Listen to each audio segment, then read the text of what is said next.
Que a graça, a paz e a bênção do Senhor seja sobre a sua vida. Amém.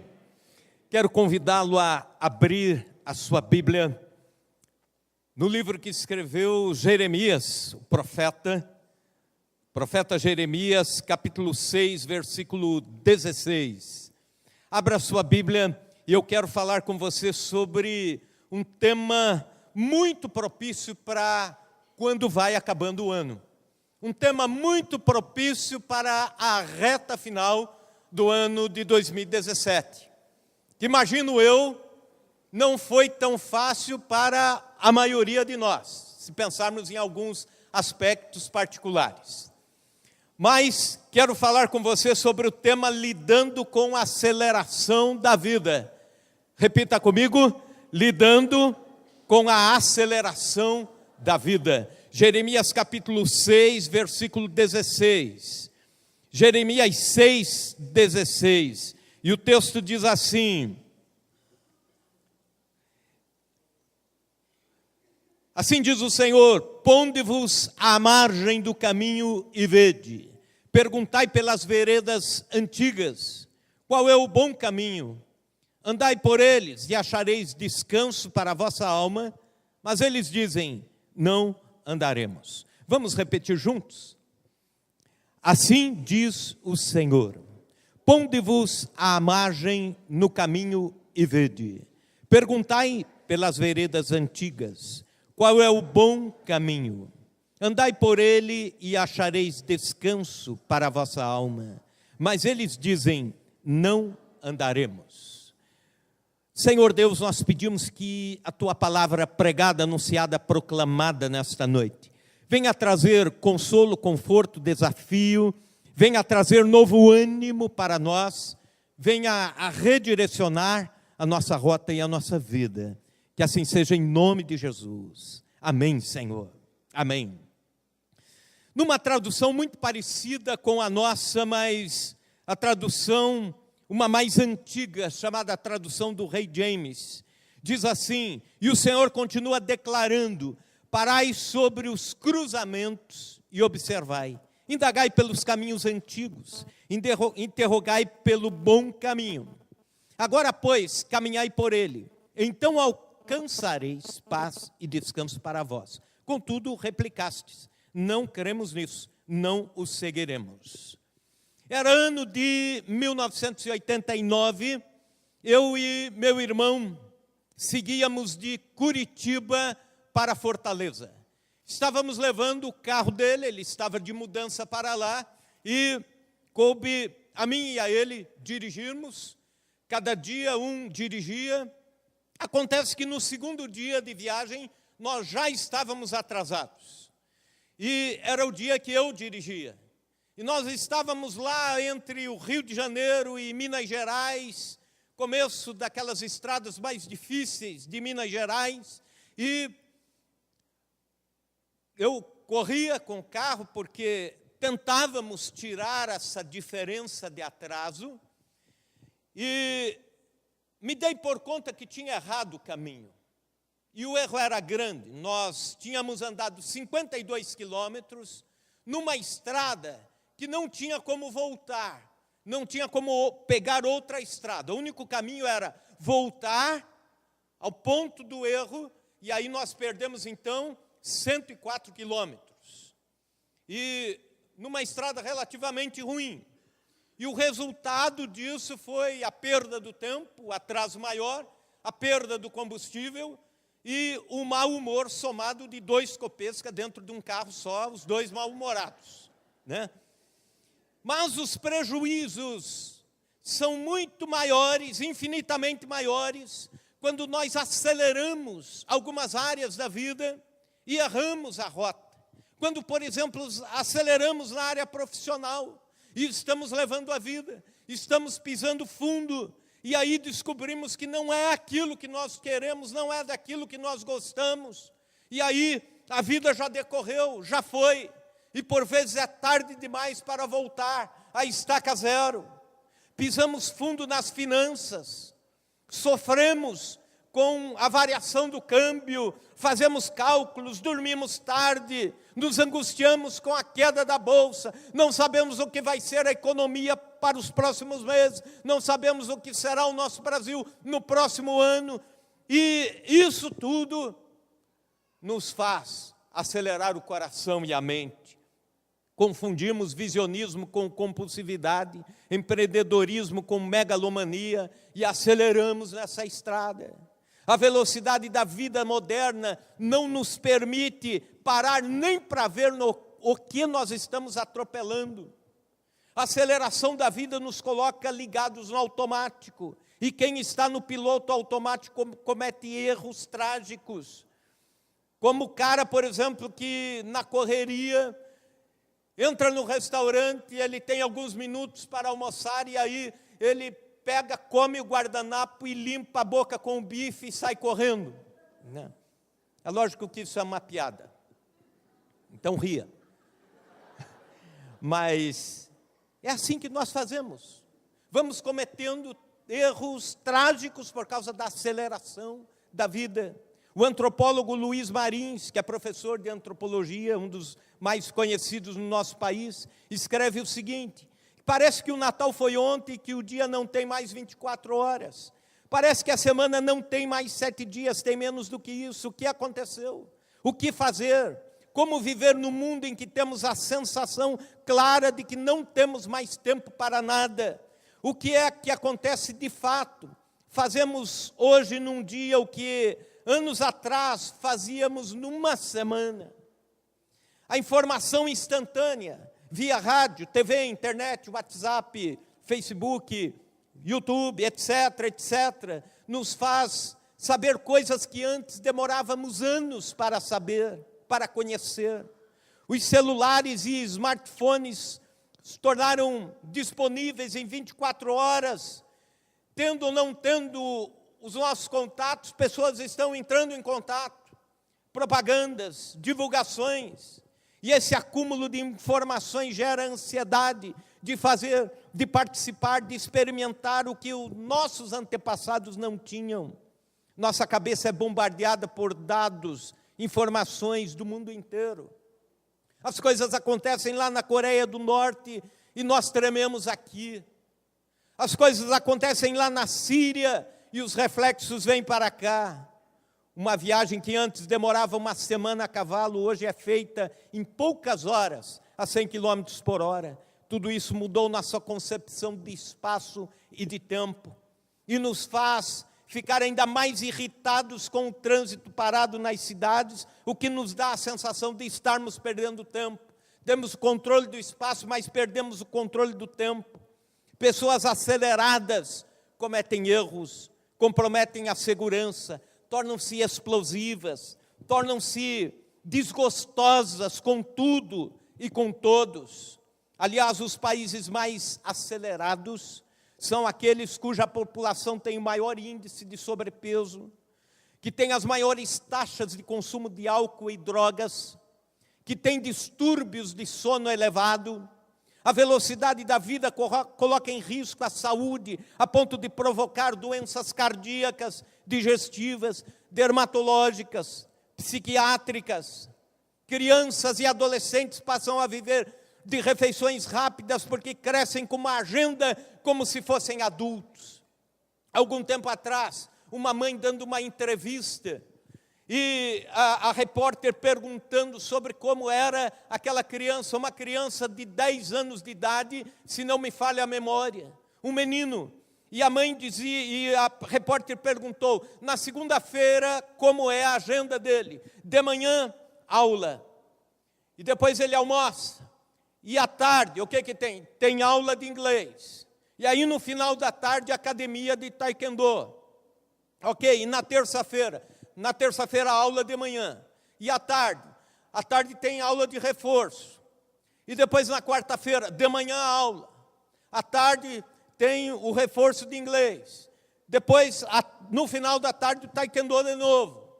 E assim por diante, até chegar na sexta-feira. E no final de semana? No final de semana ele tem que ficar fazendo os trabalhos, ele tem que ficar preparando tudo para a escola, para a semana que entra.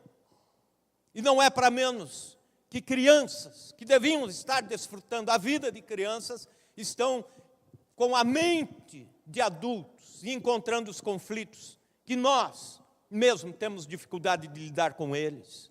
Homens nervosos, tomam cafezinhos e mais cafezinhos, fumam cigarros e mais cigarros e continuam cada vez mais nervosos. Mulheres cansadas, gritam, batem as portas, porque sabem que todas as responsabilidades do lar estão pesando sobre as suas costas. E não tem tempo mais para lidar com as coisas que imaginava que poderia ser de um lar feliz, de uma casa feliz. Jovens dormem pouco, comprometem seus reflexos, porque precisam se preparar para o mercado de trabalho e o tempo urge.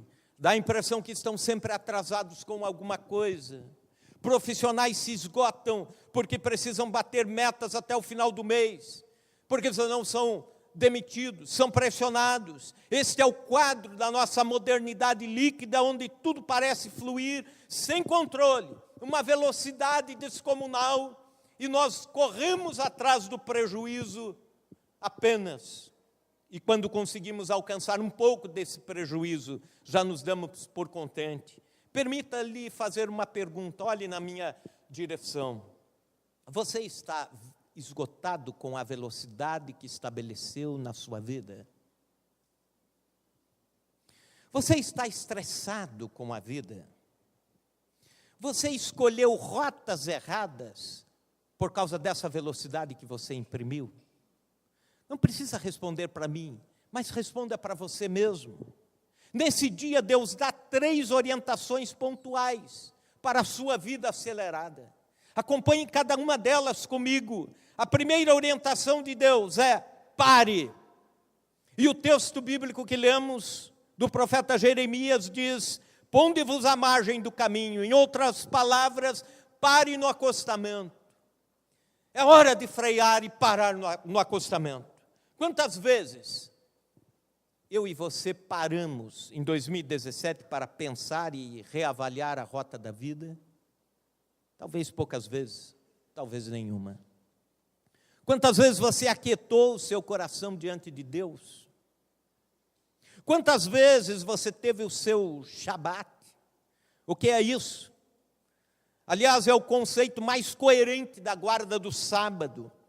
A ideia da Bíblia é: acelere 6 dias, mas um dia zere todas as contas. Um dia pare mesmo. Pare para pensar, pare para preservar a sua vida, os seus neurônios, pare para descansar, pare para adorar a Deus com serenidade.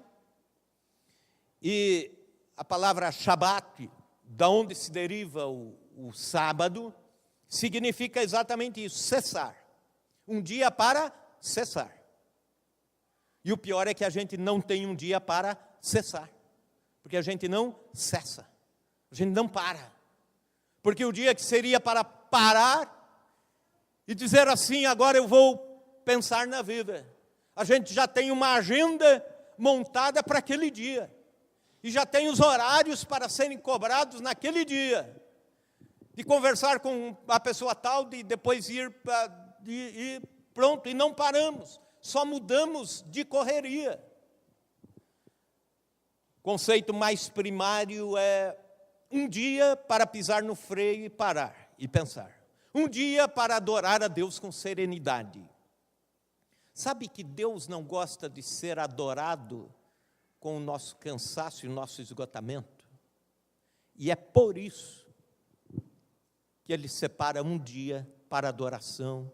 E nesse dia você tem que estar com a mente bem, você tem que estar com o coração preparado, tem que estar com a mente limpa da correria, sem os ruídos do materialismo, sem as milhares de vozes da mídia, da sociedade. Na pausa não há música. Mas não esqueçamos, contudo, que existe pausa na música. E a vida se torna uma grande peça musical. Mas existem muitas pausas na vida. Se nós atropelamos, perde-se a beleza dessa peça musical chamada vida. Então freie nas encruzilhadas, pare no acostamento, reavalie a vida, repense a rota.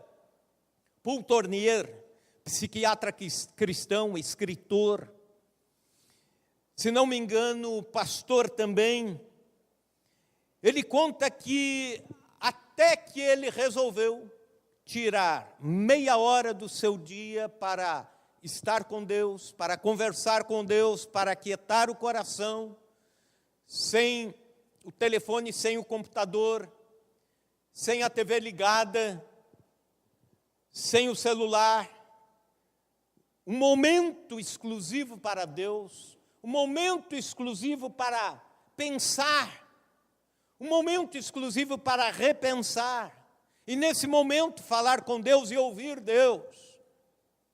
Ele diz, eu estava atropelando o mais importante, e o mais importante era encontrar com Deus, e não escrever ideias sobre Deus. O recolhimento sistemático tanto vence a fatiga, como pode ser também a matéria-prima para uma vida mais criativa, e uma espiritualidade mais profunda. Os nossos momentos de encontro com Deus são atropelados. Eles acabam fazendo parte da velocidade da vida.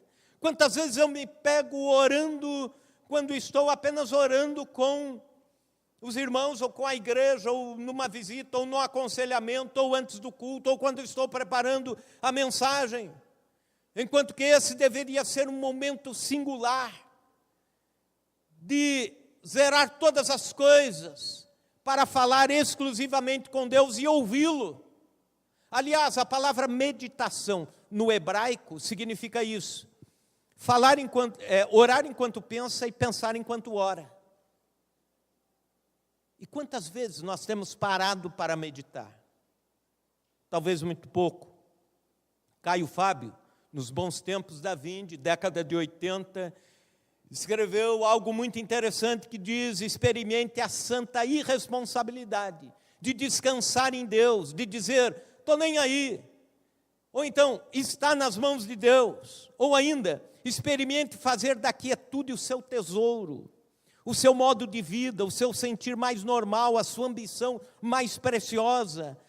Grande alegria e contentamento há na confiança que sossega, que se aquieta, que se acalma. Quem assim faz em fé, esse conhecerá a Deus. Sim, esse saberá em profundidade acerca do poder que emana em favor da alma que se aninha na amizade de Deus. Bem-aventurados os que se aquietam, pois eles saberão e conhecerão quem é Deus. É tempo de parar. Não continue nessa rota de acelerações, acertos e erros, e mais possibilidade de erros do que de acerto. Ponde-vos à margem do caminho, a palavra de Deus está dizendo. Pare no acostamento. Segundo a orientação do texto, peça informação. E diz o texto, perguntai pelas veredas antigas. Repita comigo, perguntai pelas veredas antigas. Por que perguntar pelas veredas antigas? Porque os caminhos novos são mais atrativos, mas podem ser mais enganosos. Há um caminho que se chama hedonismo, que se diz o seguinte, você pode ser cristão, continue sendo cristão, mas só faça aquilo que te dá vontade de fazer, aquilo que lhe é prazeroso fazer. E aí é lógico, não é prazeroso jejuar. Não é prazeroso para o corpo físico dobrar os joelhos e orar. Não é prazer, e aí você vai deixando. E alguém vai dizendo, não, faça aquilo que te der vontade. Deus sabe, mas isso é o hedonismo. Ou então o relativismo. Isso é errado, pode ser errado para mim, mas não é para você. Ou então, a rota do liberalismo, que é muito comum nos nossos dias. Alguém dizer, bom, os textos bíblicos ficaram confinados lá, para aquele contexto. Nós temos que repaginar a vida, repaginar a nossa caminhada cristã, até mesmo o conteúdo e as doutrinas da nossa fé. Ou então é muito comum hoje as trilhas do antropocentrismo. O que é isso? É colocar o homem como centro de todas as coisas, o ser humano como centro. Ser humano como centro do culto, por exemplo. Nós estamos aqui para cultuar a Deus.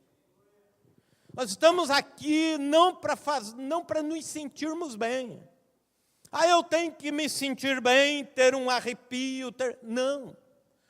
O culto é serviço a Deus. Ele é o centro. A vida cristã, Ele é o centro. A caminhada com Deus, Ele é o centro. É tudo para Ele. Tudo vem dEle, tudo converge nele. É o que diz Paulo aos Colossenses. Ele é o centro de todas as coisas. Mas nós acabamos confundindo isso e caminhando por outras veredas. Pergunte, por exemplo, pelo caminho da santidade. Sabe por quê? A aceleração da vida coloca as pessoas no prefácio da queda, do pecado, na antessala do erro. Pessoas ligadas no automático são alvos mais fáceis para o pecado, para as tentações e para as investidas de Satanás. É por isso que Isaías escreve no capítulo 38, versículo 8, e ali haverá um bom caminho, caminho que se chamará o caminho santo. Guarde esta palavra, o caminho santo. O imundo não passará por ele, pois será somente para o seu povo.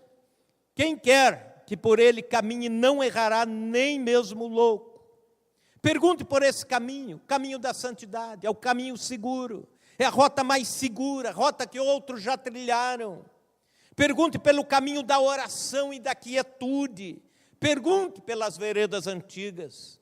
Salmo 46, versículo 10, aquietai-vos e sabei que eu sou Deus. Os atropelos da vida, a aceleração da vida, não deixa a gente aquietar o coração. Não aquietando o coração, nós perdemos a visão de quem é Deus. Esse salmo é muito profundo. Nós só começamos a entender a grandeza de Deus com o coração aquietado, com o coração quieto diante do Senhor, porque pessoas aceleradas têm dificuldade de parar, de ler, de orar, de cultuar, de admirar Deus, e vão perdendo a noção da grandeza de Deus e da necessidade de adoração. Pessoas aceleradas dificilmente ouvem conselhos. Pessoas aceleradas dificilmente desenvolvem comunhão mais íntima com os irmãos. Por quê? O tempo é escasso. Eu tenho que correr ali. Eu atendo esse telefone aqui, sim, mas já pensando naquele outro que eu tenho que retornar. Eu dou atenção, um pouco de atenção aqui, mas já pensando lá que eu tenho que separar aquele tempo qualitativo para outra coisa e depois outra. Igrejas aceleradas nas programações são aquelas que atropelam relacionamentos e deixam de ser acolhedoras. Igrejas de agendas lotadas perdem a comunhão simples, familiar, com os membros, com os irmãos, irmão e irmão, irmãos, famílias e famílias. Há um grupo de igrejas e de pastores procurando e buscando a restauração da simplicidade do Evangelho. Aliás, o último congresso da CEPAL foi sobre isso, restaurando a simplicidade da igreja.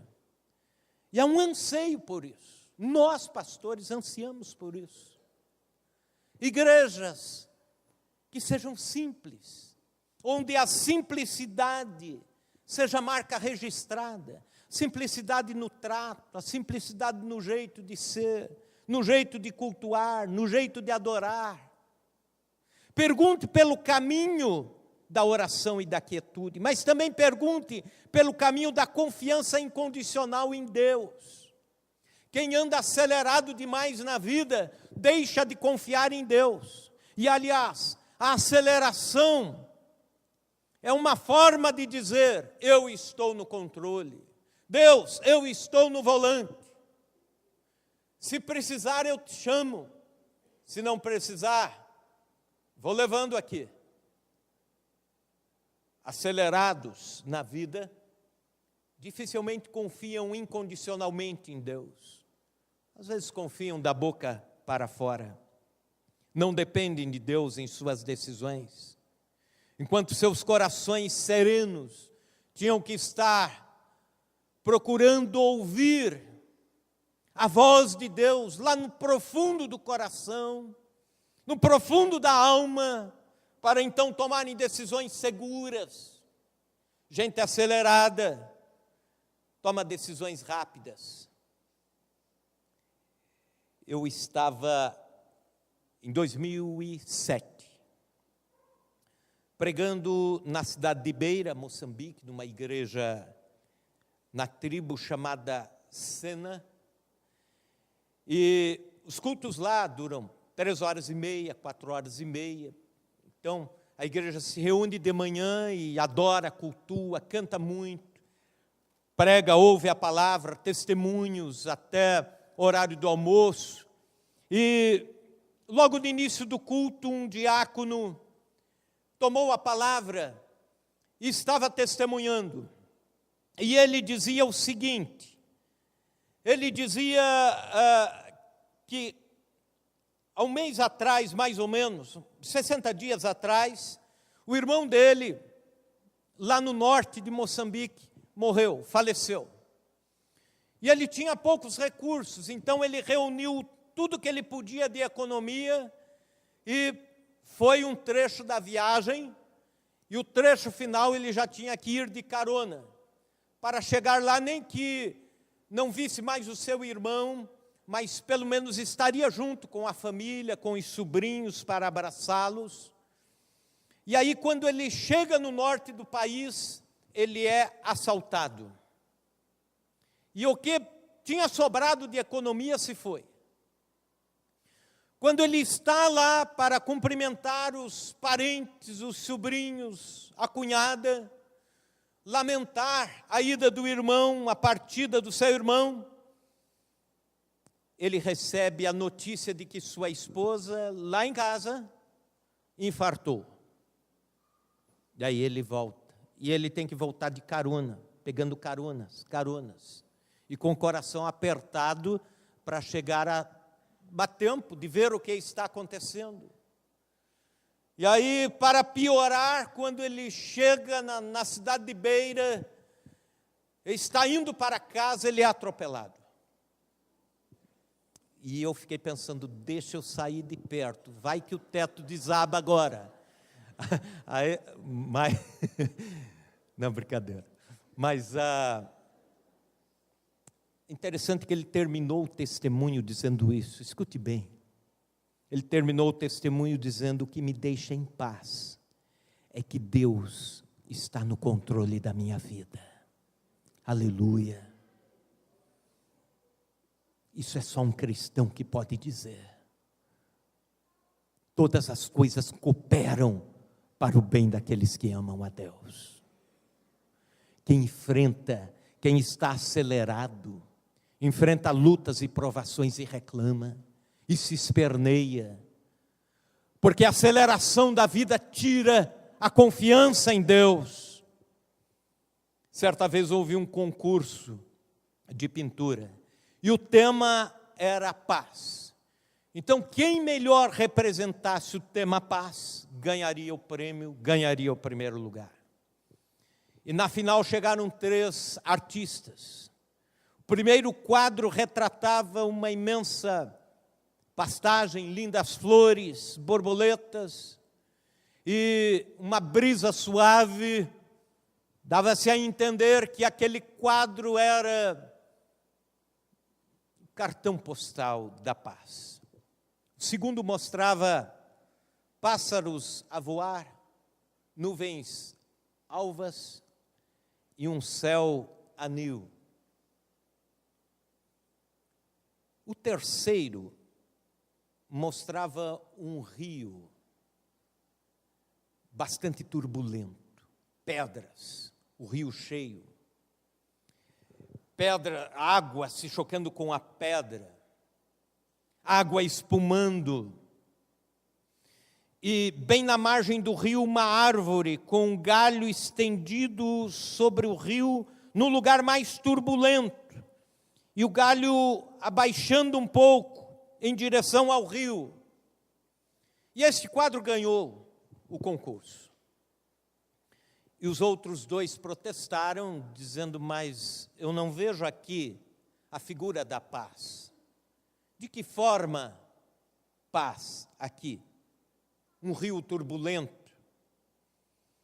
E aí o juiz, antes que eles terminassem de protestar, disse, olhem bem, entre a folhagem do galho está um ninho de passarinho, e tem filhotinhos ali. Os filhotinhos estão ali na mais perfeita tranquilidade, enquanto logo embaixo está o perigo da turbulência. E isso me faz pensar no tipo de paz que nós, os cristãos, temos. A paz interior, apesar das circunstâncias adversas. A paz interior, apesar da turbulência passando bem próximo. A paz interior, apesar do perigo estar ali tão embaixo, tão próximo. Pergunte pelo caminho da quietude, pergunte pelo caminho da confiança incondicional em Deus. Pergunte aos que já passaram por essa estrada. As estradas mais seguras são aquelas que já foram trilhadas por outros. Homens do passado que deixaram legados em forma de pisadas e que seguiram por essas estradas. E que nós devemos perguntar, como foi? Como foi a sua estrada? Um dia eu perguntei ao reverendo Hernandes Dias Lopes o que era mais importante para um pastor ler. Mesmo porque existem tantas leituras surgindo, e tantos teólogos escrevendo, e tanta gente traduzindo para o português. Como conviver com isso? Como escolher o que é mais importante? Ele disse que o Pesca faz o seguinte: leia, em primeiro lugar, comentários bíblicos. Em segundo lugar, história da igreja. Em terceiro lugar, bibliografias, ou melhor, biografias de grandes pregadores do passado. Eu perguntei, mas por que você chega a esta conclusão? Ele disse o seguinte, porque as biografias mostram as histórias, os resultados e os porquês dos resultados. Desses homens que levaram uma vida simples, de oração, de piedade, de Bíblia, de conteúdo cristão, e não muita coisa mais do que isso. E quando a gente olha para a história da igreja ou para as biografias desses homens, a história passa a ser a nossa professora. Ela nos sinaliza os perigos da estrada e também nos faz refletir por onde estamos pisando. Eu fiquei feliz quando li uma reportagem do New York Times no ano de 2014, que dizia o seguinte, que milhares de jovens norte-americanos entre 20 e 30 anos de idade, esse movimento já passando para o Brasil também, jovens cristãos, estão passando por um reavivamento calvinista. Eu explico melhor. Ao invés de se interessarem por discussões banais do tipo, pode usar tatuagem ou não pode? Pode usar piercing ou não pode? Pode ir embalado ou não pode? Estão interessados em discutir e debater temas profundos da fé reformada, valores muito maiores do reino de Deus. Ao invés de ouvirem pregadores rasos falando sobre temas superficiais, como, 3 passos para a prosperidade, 7 passos para ser um pai melhor, ou então 4 atitudes para ser um vitorioso, ou então 5 degraus para a felicidade.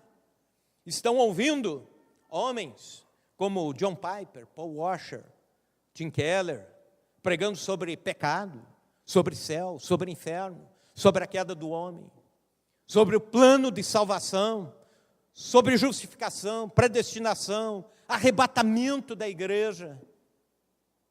Aqui no Brasil, um desses referenciais, uma dessas vozes, é o reverendo Augusto Nicodemos. E vários dos YouTubes do pastor Augusto Nicodemos são jovens que acessam, adolescentes, procurando as veredas antigas, procurando os caminhos que um dia já foram trilhados e que são seguros e que devemos trilhar novamente por eles. Talvez agora é o tempo ideal para você terminar o ano refletindo sobre quais assuntos você vai encarar como prioridade em 2018.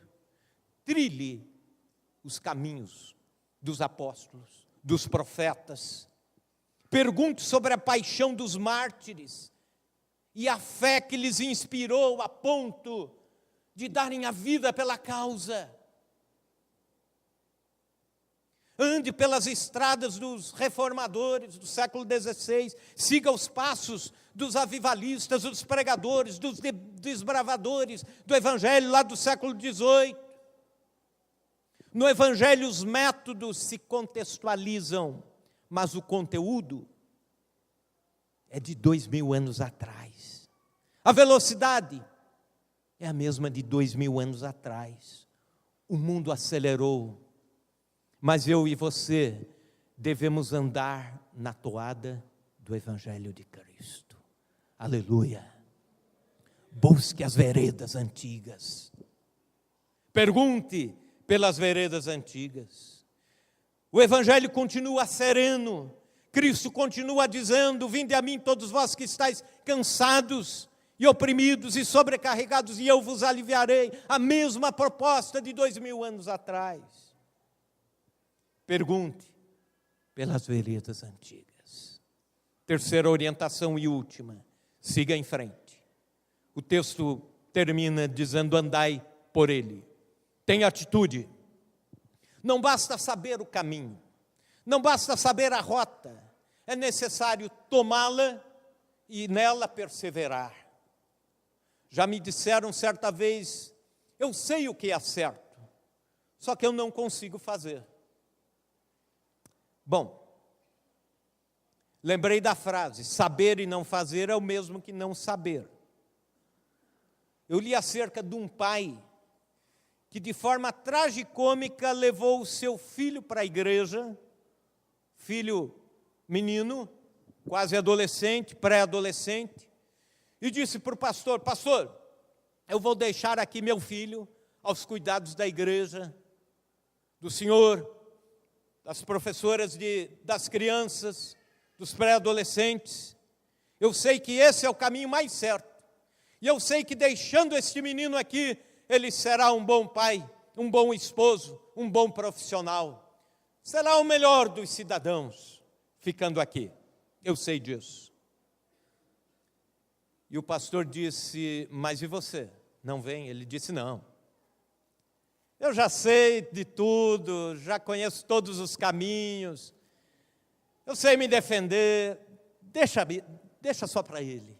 Ele precisa de Deus e da igreja. E o pai virou as costas e foi embora.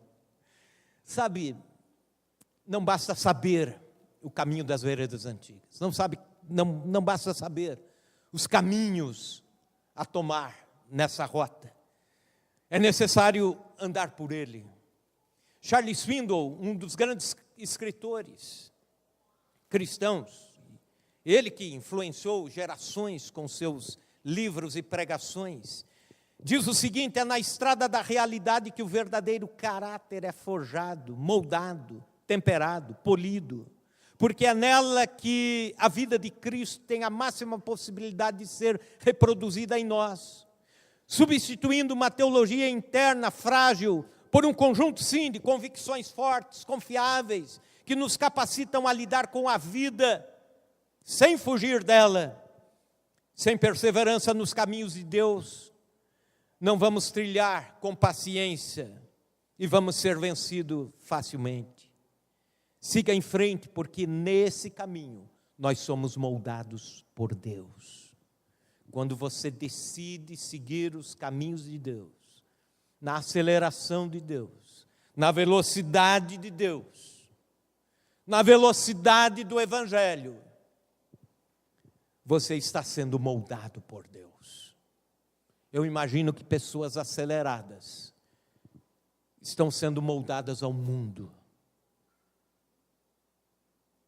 E esse molde do mundo acaba gerando os conflitos do mundo. E depois os conflitos interiores, entre fé e mundo, entre fé e esse século que nós vivemos. Então siga em frente, porque nesse caminho nós somos moldados por Deus. Também siga em frente, porque nesse caminho nós estamos na velocidade de Deus. Foi Jesus que disse: tomai sobre vós o meu jugo, e aprendei de mim, que sou manso e humilde de coração. Um dos significados da palavra jugo é canga. Uma parelha de bois arava o solo, fazia o trabalho do arado. Eu já assisti parelha de boi arar solo. Quantos aqui assistiram? Sim, vocês são velhos, hein? A New Holland faz coisa melhor hoje em dia. Mas assisti parelhas de bois arando o solo. E é interessante o seguinte, que o fazendeiro tem que ser muito esperto, muito sábio. Ele nunca vai colocar um boi veloz e um boi mais lento. Ele nunca vai colocar um mais alto e forte junto com um mais fraco. Eles têm que ser iguais, na força, na idade, na raça e na velocidade de trabalho. Aí sim, a parelha vai, senão eles param. E é interessante que Jesus diz: quem está comigo está na minha velocidade. Aleluia. Quem está comigo está na minha aceleração. Quem está comigo, olha, o mundo pode estar acelerado do jeito que estiver, mas nós estamos juntos aqui na mesma canga, no mesmo jugo. Aleluia, aleluia. E resultado disso, encontrareis descanso para as vossas almas. O texto de Jeremias termina dizendo isso, que você só será seguro na sua rota e livre das cobranças do mundo acelerado quando parar no acostamento, pondo-vos à margem do caminho. Quando pedir informações, perguntai pelas veredas antigas. Quando seguir em frente, andar por este caminho. Você está sofrendo com a aceleração da vida? Volto a fazer a mesma pergunta. A velocidade das escolhas, das decisões estão esgotando você. Você está terminando o ano de 2017 exausto. Está precisando de serenidade. Está precisando de consolo, de conforto para a alma. De descanso para a alma. Deus nesta noite está dizendo: desacelere, pare. Vai para a margem do caminho, vai para o acostamento, repensa a vida. E eu tenho uma trilha, uma vereda, uma estrada e uma velocidade adequada para você. Aleluia. Quer ficar em pé, por favor?